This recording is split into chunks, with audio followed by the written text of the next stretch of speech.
Хей, ласуньки, дивіться, що я вам тут наготувала. Це ж рулетики з баклажанів, вершковим сиром, волоськими горіхами і чесником.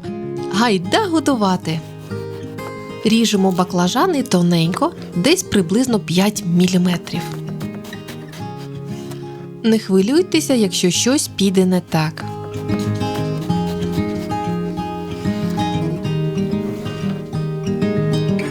Тепер солимо.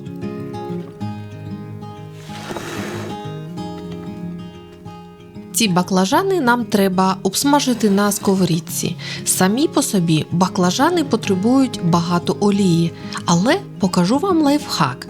Просто збризкайте олією кожну таку смужечку. Беріть антипригарну сковорідку, тоді нічого не прилипне і баклажани не будуть сухими. А поки вони смажаться, ми займемося начинкою. Горішки дрібно ріжемо чи подрібнюємо в блендері, як в моєму варіанті.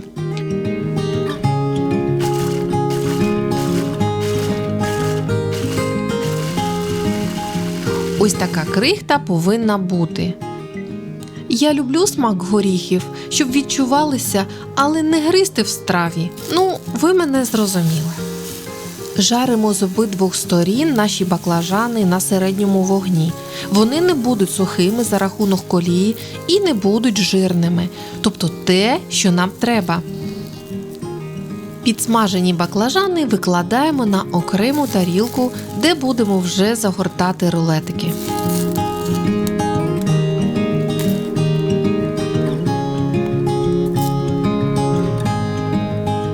До вершкового сиру додаю розчавлений часник, горішки і перетираю цю масу.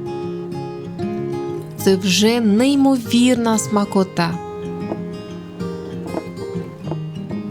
А поки я мішаю, ви можете підписатися на мій канал. Вам не складно, а мені приємно. І не забудьте поставити вподобайку.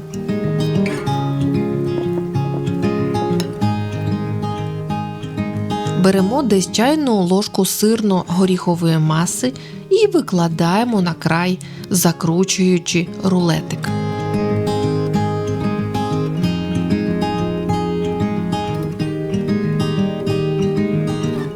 І тепер вже на сервірувальну тарілку викладаємо наші мега-фантастичні рулетики з баклажанів. Попереджаю, викликають залежність. Ось такі красунчики на один великий кусь.